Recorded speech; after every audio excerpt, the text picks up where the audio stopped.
Shalom. Welcome to Ohalei Avatenu, Parshat Vayishlakh. I wasn't able to do a recording last week as I was up north doing winterizing of my cabin, blowing the water out of the pipes and trying to get it all done before Shabbat. So my apologies on that. This week we have a very interesting saga take place, and I want to talk about the dichotomy between Yaakov and his brother Esav. Obviously, following from last week, Yaakov is now returning from his time abroad, where he went, and he fled from his brother who was incensed against him for the matter of the birthright, for the matter of the blessing, and had been comforting himself with the idea that he would eventually kill his brother. And he went to Padan Aram, and he ended up staying with his mother's brother Lavan, and he got himself 4 wives. And an interesting and ironic twist where he passed off himself, the younger brother, in place of the older brother. His father-in-law passed off the older sister instead of the younger sister, and that's how he got the first 2.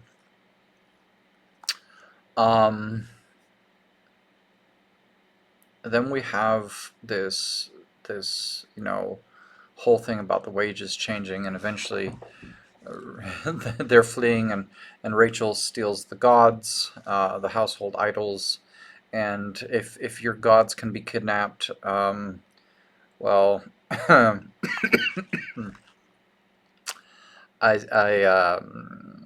do not find them impressive. Anyway, so moving forward to this week's Parsha, we have obviously Yaakov. Now he's returning, and he has a certain amount of trepidation over the reception that he's going to receive from his brother, and his brother is coming down the road to meet him, 400 men with him.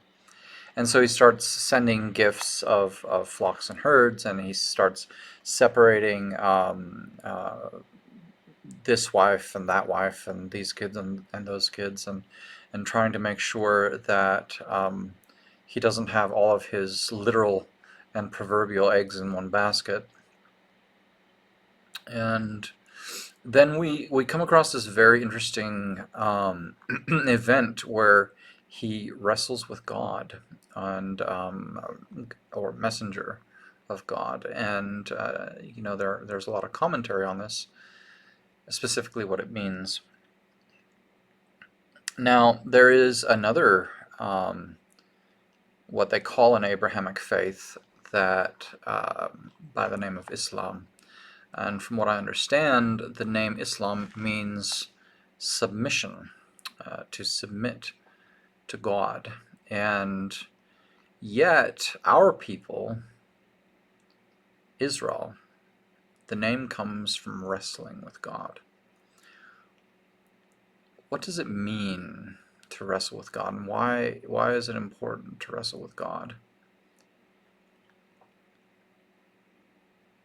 I think when we're contemplating what it means to wrestle with God, to strive over outcomes, it isn't because we're stronger than Him. It isn't because we can overpower Him. But it gives us an opportunity to advocate, right? It gives us an opportunity to try to engage with Him on important matters. And He is who He is, and He will be who He will be, and He will do what He will do. But who are we, right? And when we contemplate what it is to be a part of Israel, when we contemplate what it is to be of the household of Abraham, Yeshua said, if you were sons of Abraham, you would do the works of Abraham. Okay, what does that mean?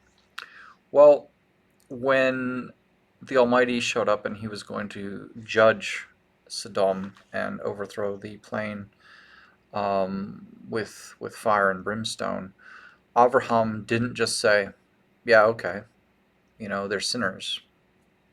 Smite them, O Lord. Bring judgment against the wicked. He advocated, right? He spoke to God on behalf of this place. And, he pleaded that God would not destroy the whole city if he could even find 40 righteous people there. And began to haggle a bit, right? As it were. Then it was 30, and by the end it was 10. But he didn't just say, okay, and he didn't just say, yes, it's time, bash those horrible, horrible people. He advocated. We see this same characteristic play out with Moshe Rabbeinu, when the Almighty was saying that he was going to destroy the people for violating the covenant. And Moshe, he prostrates himself, right? He's down on his face before the Most High, and he's pleading on behalf of the people, and he even appeals to the name and the reputation of the Most High, which interestingly, Avraham seems to do as well when he's asking, will the Judge of all the world not do what is right? So they're appealing to his character. If you are a believer in Yeshua HaMashiach, the same thing, right? He doesn't just say, well, they're sinners. Their fate is on them. Their blood is on their own heads.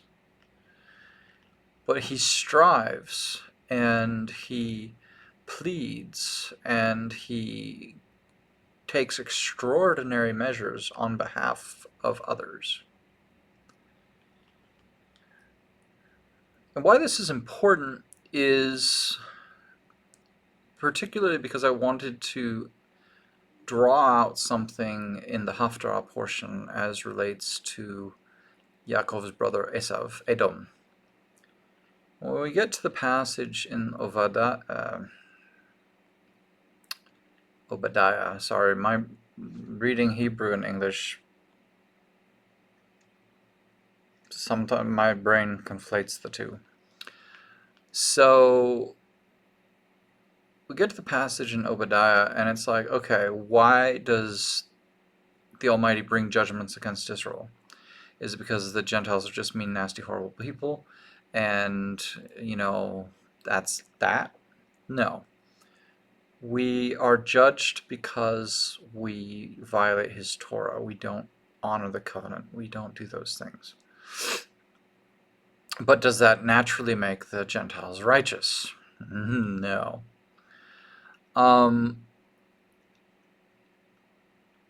So why is this important? Well, if the nations are rightly judging Israel because of violation of Torah, then why is Edom in so much trouble for his involvement? What's that about? I mean, if God has decreed that Israel shall be judged, then surely the people who do it are acting righteously, yes? Let's consider a metaphorical story, a parable, if you will. Your best friend has a couple of boys, 2 sons, brothers. And he's told them to stay out of that side of town where the drug deals go down, and yet the one brother, the younger one, he's a bit of he's pretty alright generally, but he likes to party, right? He likes to do the things. So he goes off into that side of town, and he ends up in a bad situation where he's trying to buy some illicit substances. The deal goes south, and then he gets murdered, right? Unalived. I don't know what YouTube will think of how I'm phrasing this. I'm trying to do my best. The young man loses his life at the hands of someone who takes it violently, a criminal. And then the older brother hears about it, and he rushes over, and as it happens, the boy is actually not quite dead, but he's bleeding out. And yet the brother doesn't sit there and call 911, doesn't call an ambulance, doesn't try to stop up the bleeding, doesn't try to minister to him, but instead decides to see if he can't, get a hold of the younger brother's wallet, the money that he was going to use to buy these illicit substances. The young man, the younger brother, was he right? Was he righteous? Was he doing the right thing? No, obviously not. And could it be argued in a cold and calculating way that, well, he brought it on himself. He should never have been in that situation, and he put himself into a circumstance which led to this outcome, a foreseeable outcome. Sure, you can make that argument. But does that naturally excuse the substance dealer who took his life? Does that somehow make that individual righteous, justified, and in fact the hero of the story? Certainly not. And what of the brother?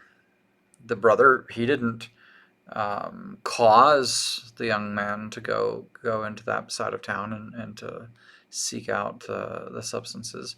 He didn't cause the wounds, the injuries that had befallen his younger brother. So, since he didn't do the wrong,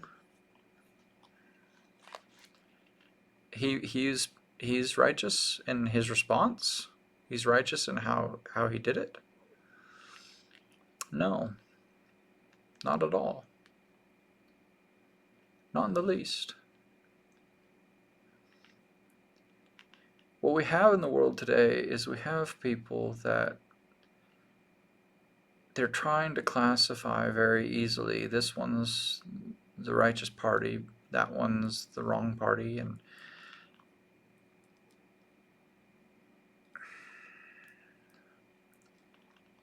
if you're a believer and you're sitting there and you're saying, well, the Babylonians, the Persians, the Greeks, the Romans, the Nazis, Hamas, Israel brought it on themselves because they didn't keep his Torah. For starters, if that gets you to a place where you want to start justifying those other parties as though their deeds were somehow righteous, I would suggest you be very careful not to get into that kind of a classification that everything has to be oppressor and oppressed. Secondly, who do you want to be more like? Edom or Abraham, Moshe, Yeshua, Jesus, if that's how you refer to the Messiah? Do you want to be the kind of person, and do you think it is congruent with your faith to not only excuse the wicked acts of others, but to have that cold heart that instead of advocating and praying and pleading and trying to restore the son of that person, you're just going to let them suffer. You're just going to let them experience those things, and you're going to be heartless about it and say, well, they brought it on themselves. They shouldn't have been in that side of town. They shouldn't have been trying to buy those substances. Do you imagine that's Yeshua's response? Do you imagine that is the response of a believer? For my Israeli friends,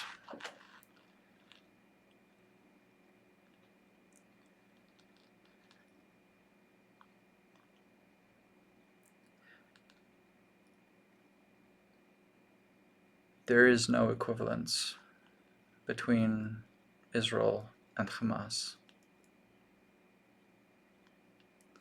The atrocities which they perpetrated against you can never be excused. Ever.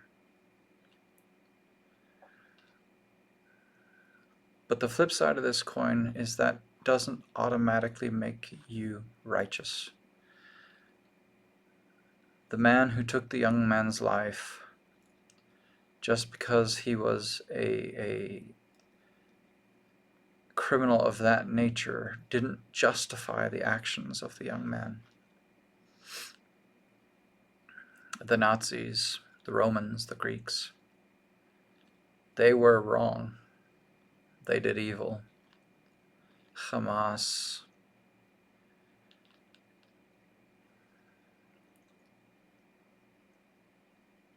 but it doesn't justify the fact that we have not been faithful to our King.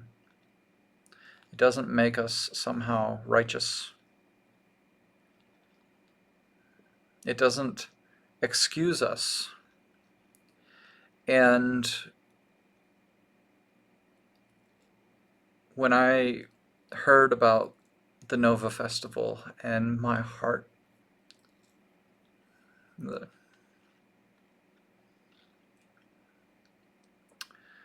and all the young people that lost their lives, and the families and the children, and the violence that was done to the women.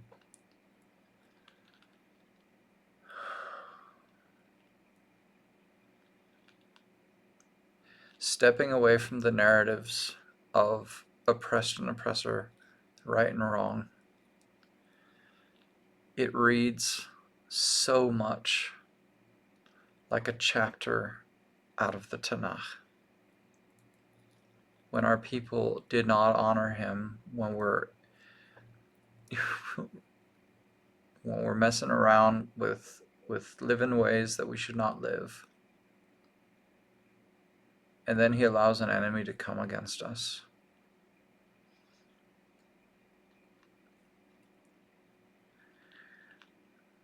So many people want to defend Israel as the democracy in the Middle East, the secular state surrounded by theocracies, but that is not our defense. It never has been. And if it were, then why does the West and so many Western countries and so many democracies still hate Israel, still hate the Jews?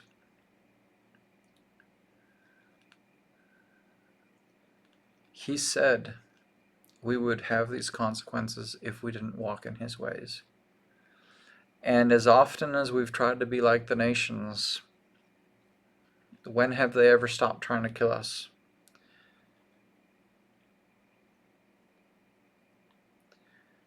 Let's try the other thing.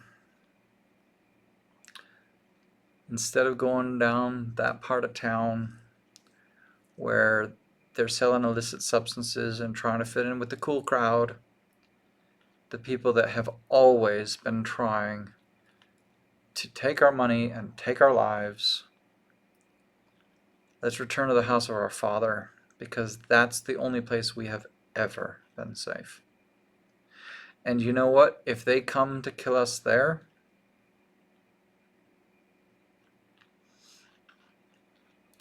well, they were going to try anyway, right? So might as well be who we are. Might as well be who we're supposed to be in this world.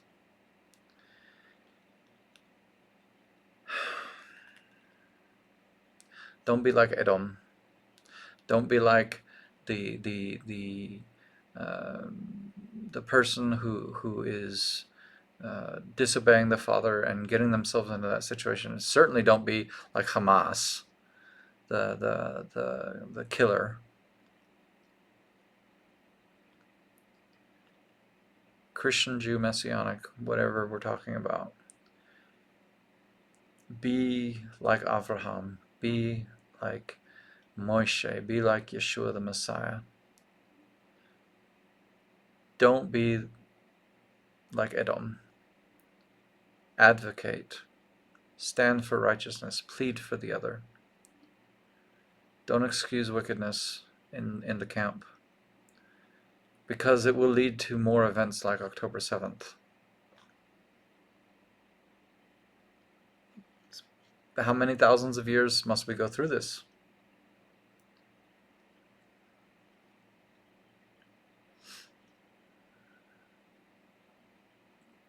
And that isn't meant to victim blame, and that is certainly not meant to make an equivocation between us and them.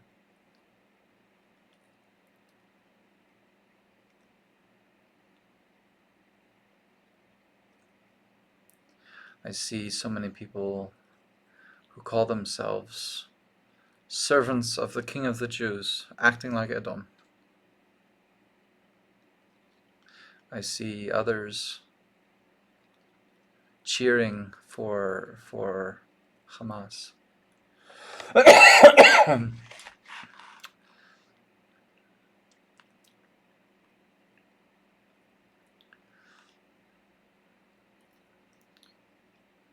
For all of us, instead of joining any of those camps, instead of being a part of the false dichotomy of classifications, we must return to the King. We must return to Hashem. That's the only road.